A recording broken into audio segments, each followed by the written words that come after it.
Ma'am अब सरहुल जो है नजदीक आते जा रहा है और सरकार अभी तक इन बातों को तवज्जो नहीं दे रही है। सदन में भी हेमंत सोरेन जी बोले कि चिंता करने की विषय नहीं है, लेकिन अभी तक कुछ कार्रवाई नहीं हो रहा है और आज बंदी भी बुलाए हैं। बस इसी बात का तो खेद है हम लोगों को, इसी बात का दुख है कि जिनसे हमें पूरे तौर से समर्थन, हमें संरक्षण देने की जो बात होनी चाहिए थी, वो अभी तक नजर नहीं आ रही है। जिस तरह का उनका टाल मटोल वाला ही जो भाषा हम लोग बार बार देख रहे हैं, उसी से ये सब आगे बढ़ते चले जा रहा है।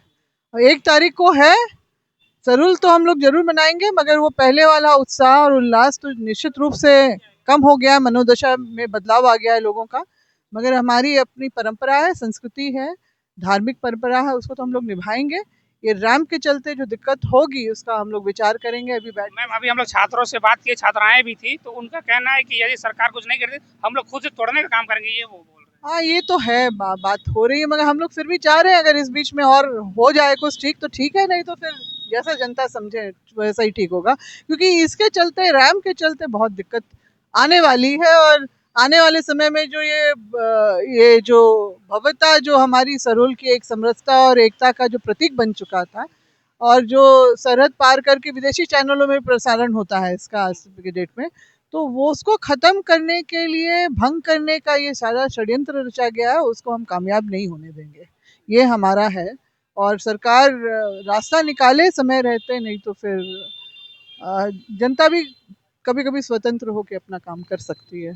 मैम अब सदन जो चल रहा है, सदन का अब ज्यादा दिन नहीं है, यदि सदन फिर स्थगित हो जाता है तो फिर ये मुद्दा है उतना तूल नहीं दे पाएगा। अभी भी कहाँ कुछ हो रहा है।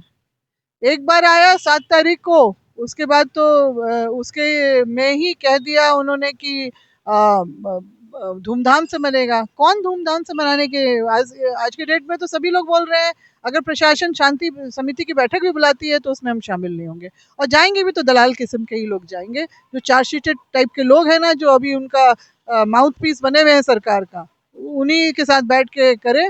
समाज एक तरफ है, ऐसे लोग अलग हैं। कल एक गुड कॉन्फ्रेंस करके ये बोलता है कि इसमें बीजेपी के लोग शामिल हैं, ये बीजेपी का किया हुआ षड्यंत्र, ये ऐसा वो बता रहे हैं। निश्चित रूप से ये तो अब और कुछ नहीं समझ में आ रहा है। तो मुझे भी तो दलाल घोषित कर दिया इन लोगों ने, भाजपा का दलाल। और उसको किया जिसके पिताजी ने इस पूरे सरना स्थल मतलब पुनर्स्थापित, संरक्षण और सरल शोभा यात्रा को हाँ का प्रारूप बनाने का, जो आज इतना भव्य रूप ले चुका है।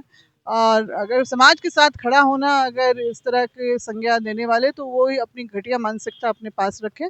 समाज मुझे देख रहा है, मुझे जान रहा है, मुझे ऐसे लोगों के बोलने की कोई परवाह नहीं है।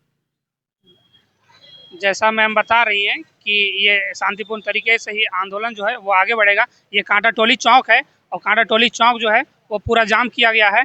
और आप देख सकते हैं यहाँ महिलाएं हैं, छात्र हैं, युवा हैं, सभी शामिल हैं और सभी यहाँ पे अपने आंदोलन को लेके, अपनी मांगों को लेके मुखरता से ये यहाँ पे आए हैं। यहाँ पे दादा हैं, इनसे भी जानते हैं। दादा, आप लोग आज पूरा रांची जाम कर दिए हैं? जी बिल्कुल, हम लोग पूरा रांची जाम कर दिए हैं, क्योंकि हमारे माननीय राज्य के मुखिया जी केवल आश्वासन पे आश्वासन दिए जा रहे हैं। हम लोग को उनके खिलाफ ही आज लड़ना पड़ रहा, झगड़ना पड़ रहा। क्यों करना पड़ रहा है? हम लोग कुर्सी में बैठाए हैं तो कुर्सी से हटाने का भी काम करेंगे। ये जो देख रहे हैं कांटा टोली चौक में जो आज बंदी इतना सफल रहा है, कहीं ना कहीं आदिवासी तो आदिवासी सपोर्ट कर रहे हैं, यहाँ के मूलवासी हिंदू, मुस्लिम, सिख, ईसाई सब हम लोग के समर्थन में है। हेमंत सोरेन जी सदन में बोले हैं कि किसी को चिंता करने का बात नहीं है, किसी को ऐसा विषय नहीं है। कितना इजीली वो बोल दिया, चिंता करने की बात नहीं है। आप लोगों को आपके चैनल के माध्यम से बता दें, 2.5 महीना से हम लोग आंदोलन कर रहे हैं। क्या हम लोग घर परिवार काम धाम नहीं है? हम लोग बेरोजगार है? हेमंत जी, आपके पास रोजगार है। आपको हम लोग राज्य का मुखिया क्यों बना है? क्योंकि हम आदिवासियों को अपना ही जल जंगल जमीन की लड़ाई न लड़ पाए। जल जंगल जमीन तो दूर की बात है, हम लोग को आज अपना धार्मिक स्थल के लिए ही लड़ना पड़ रहा है। क्यों? हम लोग गलत आपको राज्य का मुखिया बना दिए हैं। अभी भी आपको अब आश्वासन दे रहे हैं हम लोग को कि इस पे संज्ञान लेंगे। आज हम लोग जो बंदी किए हैं 22 तारीख को, इस पे आप तुरंत आके सरना स्थल के सामने रैंप का निरीक्षण कीजिए। निरीक्षण के साथ साथ सभी आदिवासी संगठनों के साथ बैठिए और जवाब दीजिए कब तक इस रैंप को हटाया जाएगा। अगर आप उस रैंप को नहीं हटाने पा रहे हैं तो हम सभी समस्त आदिवासी युवा अपने हाथों से तोड़ के उस रैंप को हटाएंगे। एक संगठन ऐसा है जो कल प्रेस कॉन्फ्रेंस करके वो बोलता है कि इसमें बीजेपी साजिश कर रहा है। जी, आप एक संगठन जो बोल रहे, मैं खुलेआम आपके चैनल वीडियो के माध्यम से बोलना चाहता हूँ। एक संगठन क्या, वो अजय तिर्की है, जो पहाड़ी का अजय तिर्की है, सरना समिति अध्यक्ष। वो समाज के लिए बहुत बड़ा दलाल है। हेमंत सोरेन, आपको सही लोगों को पहचानना है। मैं आपका विरोध नहीं कर रहा हूं, आप गलत इंसान को पहचानने नहीं पा रहे हैं। वो समाज के लिए बहुत ही हानिकारक है।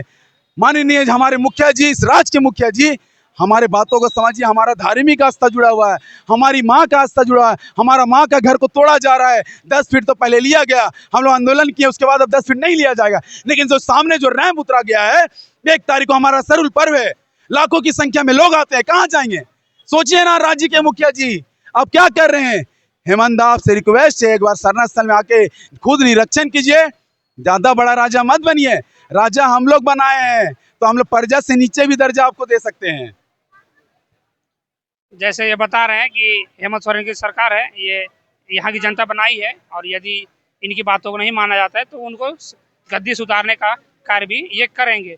आप देख सकते हैं यहाँ कांटा टोली है, कांटा टोली में पूरा जाम लगा हुआ है, पूरा कांटा टोली को जाम किया गया है। सभी यहाँ पे बैठे हुए हैं, देख सकते हैं यहाँ पे कुछ वृद्ध भी आए हुए हैं। सभी अपनी मांगों को लेके ये मुखरता से यहाँ आए हैं और अपनी मांगों को रख रहे हैं।